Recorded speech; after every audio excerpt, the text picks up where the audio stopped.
အားလုံးပဲမင်္ဂလာပါခင်ဗျာ Zero to Hero Post 2ကနေပြန်လည်ကြိုဆိုလိုက်ပါရစေ line ပေါ်မှာအရန်ခစ်စားနေတဲ့မာယာပညာစာအုပ်တွေကတားကောင်မှန်ကိုရွေးချယ်ပါဆိုရဲစာအုပ်ခေါင်းစဉ်လေးကိုဖတ်ပြပေးတော့မှာဖြစ်ပါတယ်ဒီတော့စလိုက်အောင်တားကောင်မှန်ကိုရွေးချယ်ပါ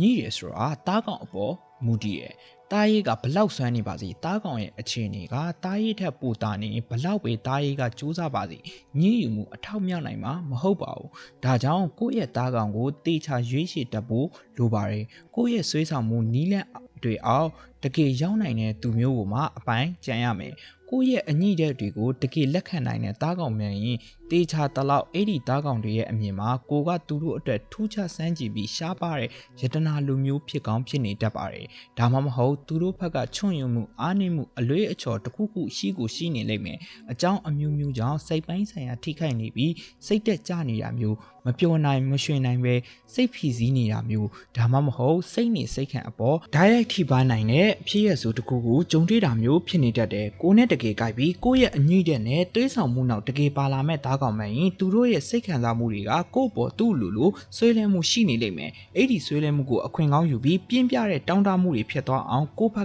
ကဆွပေးတတ်ရတယ်တားကောင်ရဲ့အခြေအနေကကိုမမထွင်ရင်ပြိုလေးတော့မဲ့အခြေအနေရောက်သွားတာတေချာတော့မှအကွက်ကောင်ကြံပြီးအနိုင်နဲ့ပိုင်ရတယ်အပိုင်ရနိုင်တဲ့တားကောင်မှန်ရင်မမှန်နဲ့မြင်အလိုက်ကောင်ရင်မရနိုင်တဲ့အကြောင်းမရှိပါဘူးဘဝခရီးတစ်ချောင်းရုန်းကန်ရှင်တန်ရပြီဆိုကြတဲ့ကအကြောင်းအမျိုးမျိုးကြောင့်လူတွေကိုမဖြစ်မနေတွေးဆောင်ရတာတွေလုပ်ကိုလုပ်ရပါတယ်အထူးအထွေအကွက်ရွေးစရာမလိုပဲတချို့လူတွေကကိုရီချထားတဲ့ထောင်ချောက်တွေတန်းတန်းကြီးဝင်လာတာမျိုးတွေရှိတယ်လို့တချို့ကြပြန်တော့လေဂွင်ဖန်လို့ကိုမရလောက်အောင်စိတ်မာပြီးပါနေတာမျိုးတွေနဲ့ကြုံ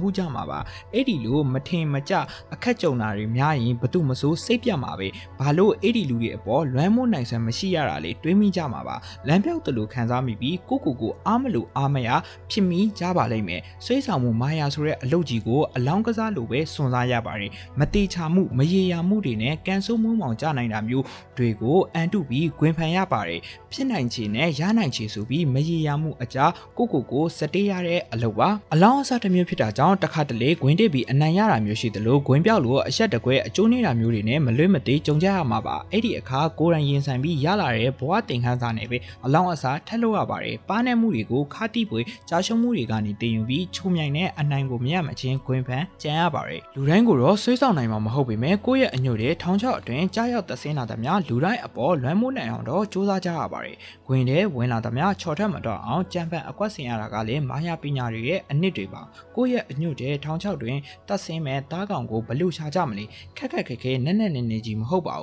းရိုးလေးနဲ့တိနိုင်ပါတယ်ကိုယ့်ရဲ့ဆွေးဆောင်မှုတွေအပေါ်တုံ့ပြန်သမျှလူတိုင်းကကိုယ့်အတွက်တားကောင်တွေပါပါနဲ့သူတွေရဲ့အညွတ်တက်ကိုစန့်ကျင်နိုင်သူတွေကတော့တုံ့ပြန်လာမှာမဟုတ်ပါဘူးဒီနေရာမှာတတိထားဖို့လိုပါတယ်ကိုယ့်ထက်အထာပိုနဲ့ပြီးကိုယ့်ထက်ဆရာပိုကြတဲ့သူတွေကကိုယ့်ရဲ့အညွတ်တက်ကိုတုံ့ပြန်ပြပြီးကိုယ့်အပေါ်လွမ်းမိုးလာနိုင်လို့ပါအဲ့ဒီလိုသာဆိုရင်တော့တားရေးပွားကနေတားကောင်ဖြစ်မှန်းမသိဖြစ်သွားတတ်ပါတယ်ဒါကြောင့်တုံ့ပြန်မှုတိုင်းကိုလက်မခံခင်ကိုယ့်ဘက်အရင်တေချအောင်စမ်းစစ်ဖို့လိုပါတယ်တားကောင်ကမတိစိတ်မှာဆွေးလန်းမိသွားလို့တုံ့ပြန်လာလားဒါမှမဟုတ်ထောင်ချမှန်တိလျက်နဲ့တုံ့ပြန်လာလားငါးစာကိုလာရွေပြီးလာစားတိုင်းတားကောင်မဖြစ်ပါဘူးအစမ်းတပေါ်နဲ့အခြေအနေတွေအကေးဖြတ်ဖို့ချင်းကပ်လာတာကလည်းဖြစ်နိုင်သေးပါတယ်ပါနဲ့ပါတာမန်မိလားတခုခုကိုယ်အောင်သုံးသက်ပါမလိုအပ်ပေထိတွေ့တာမျိုးမလုပ်ပါနဲ့ကိုယ့်ဘက်ကညှို့ရဲသဘောနဲ့တွားဆက်ဆံလိုက်လို့တစ်ဖက်ကပြန်တုံ့ပြန်နိုင်သဘောယူမဖြစ်နိုင်တာကိုကြက်မှတ်ထားပါတုံ့ပြန်သူတွေရဲ့အမှုအရာတွေကိုကြည့်ပါရှက်ကန်ဖြစ်နေတဲ့ပုံကရိုးရလားဟန်းဆောင်နေတာလားတကယ်စိတ်ရင်းနဲ့လားကိုယ်အောင်ကြည့်ပါသူတို့ရဲ့အပြောတွေအသွားအလားအနေအထိုင်အမှုအရာတွေကရိုးသားရဲ့လားအယိုးခံစိတ်နဲ့တကယ်ပဲအညွန့်ခံလိုက်ရတာလားဒါမှမဟုတ်လန်ကျုပ်နေတာလားအရန်ဆန်းဆက်ပါတော့မမေ့ပါနဲ့မတိချပဲအပိုင်မကြံရတကယ်ပဲသဘောယူနဲ့တုံ့ပြန်လာတာတိချမှာနောက်ထပ်အကွက်တွေဆက်ရွေပါကိုယ့်ရဲ့သားကောင်အဆက်ဖြစ်မှန်းတီးနိုင်တဲ့နောက်ထပ်တစ်ချက်ကကိုယ့်အပေါ်ဆက်ဆံလာတဲ့ပုံစံနဲ့ဆွေးလန်းသွားတဲ့ပုံစံမှာကိုယ့်ဘက်ကသူတို့ရဲ့တုံ့ပြန်မှုကိုတံပြန်ထိထက်လိုက်တဲ့အချိန်သားကောင်တွေရဲ့ဆက်ဆံပုံဘလို့နေသေးလေးဆိုတာကိုဆက်ပြီးတုံးသက်ပါတကယ်တမ်းဆွေးဆောင်ညှိယူလို့ရတဲ့သူရှာတွေ့ဖို့ဆိုတာမလွယ်ပါဘူးအများစုကတိတ်လောကြတဲ့အချိန်မတန်ပဲအကွက်တွေရွှေတော့မထိရောက်ပဲစူးစမ်းထားသမျှအလားကားဖြစ်ကုန်ရောအဲ့ဒီလိုနဲ့ပဲတားရေးဘွားကနေသားကောင်ဖြစ်မှန်းမသိဖြစ်သွားတယ်ဒါတောင်သူတို့ကိုသူတို့ရယူနိုင်တဲ့လူဖြစ်ရမယ်အစားပေးစစ်နေရတဲ့သူဖြစ်သွားတာကိုမသိကြပဲမိုင်မဲနေတတ်သေးတယ်လူလလလေး လေးဖြစ်နိုင်တယ်လို့စိတ်လှုပ်ရှားပြီးရှက်ကူးရှက်ကန်ဖြစ်နေမယ်ကိုမကိုတန်းတန်းဆွင်းဖြစ်နေမယ်မခွဲနိုင်မခွာနိုင်တပူးပူးကတ်နေမယ်သူတို့ရဲ့အိမ်မက်တွေကမင်းသားမင်းသမီးတွေကိုအပြင်လက်တွက်မှာတကေတွေးခွင့်ထိတွေးခွင့်ရရည်တွေလိုက်လို့ပြောနေတယ်လို့မျိုးအပြော့အစစ်စစ်တွေ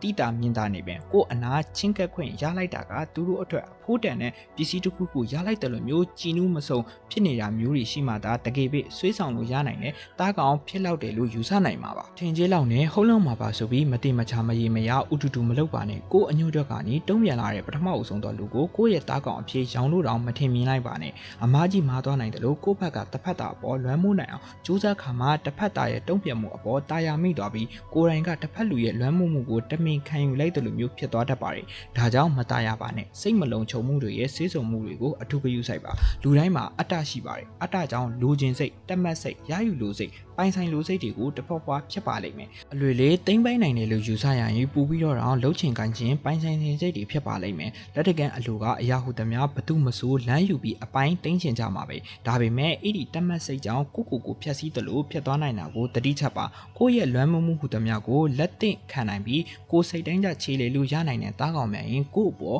်စိတ်ခံစားချက်ပိုင်းဆိုင်ရာအမိမခိုးမကင်းဖြစ်နေပါလိမ့်မယ်ညှို့ယူမှုအနှင်းငယ်လောက်နဲ့တင်အလုပ်ဖြစ်တာမျိုးကိုတတိမိပါလိမ့်မယ်ဒါပေမဲ့ဒီနေရာမှာတစ်ချက်မှတ်ထားဖို့ကကို့အပေါ်စိတ်ခံစားချက်တွေအရာအဆွေးအလန်းဖြစ်နေပေမဲ့အဆိုပါတားကောင်ဖြစ်သူကပျော်ရှင်ကြည်နူးနေမယ်သူ့အတိုင်းအတာနဲ့သူတာယာမှုတချို့ရှိနေမယ်ဆိုရင်သူ့အပေါ်ဩဇာညောင်းသွားဖို့မလွယ်ပါဘူးအထူးသဖြင့်စိတ်ကူးရင်နိုင်စွမ်းတိတ်မရှိတဲ့သူမျိုးအိမ်မက်မရှိတဲ့သူမျိုးအတွေးများလုံးတဲ့သူမျိုးတွေကြတော့တစ်သားရုပ်ထုလိုပဲသူတို့ရဲ့အသွင်အပြင်ကနေဆွေးလန်းစရာဖြစ်ကောင်းဖြစ်နေပေမဲ့နှလုံးသားကအသက်မဲ့တယ်လို့ဖြစ်နေတတ်တဲ့အတွက်တားကောင်အဖြစ်ရွေးချယ်ရင်တော့ပါနဲ့နိုင်ရပါမယ်ပင်ကိုဇေယိုက်ကိုကလူပေါ်လူစော်ဆင်ပြီးပျော်ပျော်နေတတ်ရင်ကိုယ့်ဘက်ကဇလန်းထွင်ပြီးဂွင်ဖန်လို့ရမှာမဟုတ်ပါဘူးအဲ့ဒါကြောင့်လူနေမှုဘဝပုံစံကအကြောင်းအမျိုးမျိုးကြောင့်ဝမ်းနဲ့ဖွေတချို့နဲ့ရင်ဆိုင်ထားပြီးစိတ်ပိုင်းအရာအထီးကျန်နေတာမျိုးခံစားမှုတွေများနေတာမျိုးဝေခွင့်မရတဲ့ဘဝစင်ခေါ်မှုတွေနဲ့ထိတ်ထိတ်ကြုံနေရတာမျိုးအဆက်ကြီးအကြောက်ကြီးမလုံရဲမကန်ရဲမထိရဲမတို့ရဲ့အယုံလေးခေါင်းကြီးလွေတဲ့သူတွေကမှတားကောင်စစ်စစ်ဖြစ်နိုင်တာပါသူတို့ရဲ့လက်ရှိအခြေအနေအပေါ်ကျင်းနှဲမှုမရှိကြပဲလွတ်မြောက်လို့တဲ့စိတ်ဆန္ဒတွေပြင်းထန်နေလေကိုယ့်အတွက်ဂွင်ကောင်းဖန်လို့ရလေလေဖြစ်ပါတယ်မဟာမလက်ဖြစ်နေတဲ့သူတွေအဆွေအနေများပြီးရှုပ်ထွေးခက်ခဲတဲ့ဘောပြဿနာများတဲ့သူတွေကလေးစားဖို့လွယ်ကူတလောက်သူတို့နဲ့အတူပါလာမယ်ဘောဒရမာတွေကကိုယ်နဲ့လာညှိပြီးရောထွေးနိုင်တော့တာကြောင့်အလွန်လွယ်ကူတဲ့တားကောင်တွေကိုရှောင်တာပိုကောင်းပါတယ်အဲ့ဒီအစားဘောအခက်ခဲဆိုတာတဲ့စိတ်ပိုင်းဆိုင်ရာလိုအပ်ချက်ရှိနေတဲ့သူလိန်အာတိတာပိုင်းဆိုင်ရာချိုးတက်မှုတွေများတဲ့သူဒါမှမဟုတ်အချစ်မခံရတဲ့သူတွေအတွက်တာယာမှုတွေကိုတောင်းတနေတဲ့သူတင်ញင်တဲ့ဘဝတစ်ခုရှိပေမဲ့လည်းပြည့်စုံမှုတချို့လိုအပ်နေတဲ့သူတွေကတားကောင်ကောင်းဖြစ်ပါတယ်အချိန်ပူရတဲ့သူတွေကတွေးဆောင်လို့ပို့လေပြီးဝမ်းနဲ့လွေတဲ့သူတွေကညှို့ယူလို့ပိုကောင်းပါတယ်အားကိုလူစိတ်နဲ့မခံချင်စိတ်သူတွေကတော့မူရမာယာထောင်ချောက်တွေတဲ့တိတိကြီးသူတို့ကိုသူတို့တားကောင်နေရဝင်ကနေတတ်ပါတယ်လူတွေရဲ့ဂရုစိုက်မှုအလေးထားမှုမျက်နှိုးပေးမှုချစ်ပေးမှုတွေကိုလိုချင်တဲ့သူတွေဆိုရင်အထွေအထူးညှို့ယူနေစရာမလိုပဲကိုယ့်ရဲ့တုံ့ပြန်မှုတချို့ကိုလက်ခံမှုအဖြစ်သတ်မှတ်ပြီးသူတို့ဘဝကိုအနံ့တက်ကြပါတယ်တတိကြီးကြီးထားပါလိုအပ်ရင်တစ်မျိုးမလိုအပ်ရင်တစ်မျိုးဖြစ်နိုင်တဲ့အတွက်လိုသုံးမဖြစ်အောင်အချိန်ရတော့ရခိုင်ဖြစ်လာနိုင်တဲ့အချုပ်အထွေးတွေကိုကြိုတင်ဖြည့်ရှင်းထားလိုက်ပါတွေးဆောင်မှုခုသမျှနောက်တကောက်ကောက်လိုက်ပြီးဖျားရမှုတိုင်းကိုကျင်းနေစွာလက်ခံပြီးမဲ့တားကောင်အစ်စ်တွေရဲ့ပေးကွန်စိတ်နဲ့သဘောထားကိုကြည့်လိုက်ရင်အားလုံးလူလူကသူတို့ကိုသူတို့ဘာမှမသိကြသလိုသူတို့ကိုသူတို့ထင်ထားသလိုမဟုတ်မှန်မသိနိုင်ကြတဲ့မိုင်မဲသူတွေဖြစ်နေတတ်ပါတယ်ဖြစ်တည်မှုပျောက်ဆုံးနေတတ်ပြီးဘဝအနာဂတ်မရေရာတက်ကြသလိုဝေခွင့်နိုင်စွမ်းတွေကိုပါကြာဆင်းနေတတ်ပါတယ်စိတ်မလုံခြုံမှုတွေရှိနေကြမှာဖြစ်တဲ့အတွက်ပြိုင်ဆိုင်လူစိတ်အားကြီးနေတတ်ပြီးအခြေအနေတွေတင်းမာလေးခက်ခဲလေးမရမကဖန်တီးရယူကြတာမျိုးအပေါ်တာယာနေတတ်ကြပါတယ်ခေးရင်စွာလူယူကြပြီးခက်ခဲပိုင်ဆိုင်ခွင့်ရတာကိုမျိုးတန်ဖိုးပူကြီးတယ်လို့မျိုးခံယူထားတတ်ကြပါတယ်အထူးမှတ်သားဖို့ကတားကောင်ကောင်းတွေမှာစကလုံးနဲ့ဖော်ပြလို့မရလောက်အောင်ထူးခြားတဲ့ခံစားချက်တွေကိုယ့်ပေါ်ဖြစ်စေနိုင်စေတဲ့အစွမ်းတွေရှိပါတယ်သူတို့ရဲ့ဆွေးလန်းမှုတွေကနေကိုယ့်အတွက်တာယာမှုတွေအဖြစ်လွင်လင်းတကူပြောင်းလဲသွားနိုင်တတ်ပါတယ်စိတ်မထိုင်းနိုင်တဲ့ဘက်ကလက်ဦးပြီးအနိုင်ရသွားတာကြောင့်တားကောင်ရွေးချယ်ပြီးတာနဲ့လိုအပ်ရင်လိုအပ်တယ်လို့နှီးမျိုးစုံနဲ့လွမ်းမိုးနိုင်အောင်စူးစမ်းပါသို့မဟုတ်ရင်တားရေးဘွားကနေတားကောင်ဖြစ်မှန်းမသိဖြစ်သွားပါလိမ့်မယ်အမတ်တင်ကြတာတားကောင်ရွေးချယ်တာကကစားပွဲကြီးမှာဝင်ရောက်ရှင်ပြိုင်တာနဲ့တူပါတယ်တားကောင်ရှာဖို့တွားပြိုင်တာဆိုပေမဲ့ချင်းသိပ်လိုတားရင်နဲ့ထိတိုက်တွေးနိုင်တဲ့မျိုးလေးဖြစ်နိုင်တယ်လို့အင်မတန်ညံ့များတဲ့လိန်မြန်တဲ့ကြက်တစ်တို့တားရည်တွေကြောင့်တားကောင်ဘဝရောင်မှန်းမသိရောက်သွားတာမျိုးလေးဖြစ်နိုင်တတ်ပါတယ်ဒါကြောင့်အမေးလိုက်ရင်ဘေးတော့မှအလောမကြည့်ပါနဲ့တားကောင်ကိုတီးပါအချိန်ယူရွေးချယ်ပါအရေးမပါတဲ့ကစားပွဲငယ်တဲ့ကြောင့်ရည်ရည်မပြောက်သွားပါစေနဲ့အငဲလွန်လို့ဂွင်သေးရောက်သွားတာမျိုးယုံတငယ်လို့မဖြစ်ပါစေနဲ့အလျှောက်ကောင်းပြီးထောင်ချောက်ထေကြလို့ကြမှန်းမသိဖြစ်နေရဲ့ပူးငွေလေးလူလည်းမ ဖြစ်ပါစေနဲ့စင်ကမှုတိုင်ကိုတာယာမှုအဖြစ်ပြောင်းလဲလိုက်ပါမာယာပညာစာအုပ်တွေကတားကောင်မှန်ကိုရွေးချယ်ပါဆိုတဲ့ခေါင်းစဉ်လေးကိုတည်သွားပြီဆိုတော့တင်တိချင်တဲ့ခေါင်းစဉ်လေးတွေရှိရင်လည်းကိုမန့်လေးမှာမှန်ခဲ့ပေးလို့ရပါတယ်နော်ကျွန်တော်ရဲ့ Zero to Hero Post to လေးကိုလည်း subscribe လုပ်ထားဖို့မမေ့ပါနဲ့နော်အားလုံးကိုအဆုံးထိကြည့်ပေးကြတဲ့အတွက်ကျေးဇူးအများကြီးတင်ရှိပါတယ်ခင်ဗျာ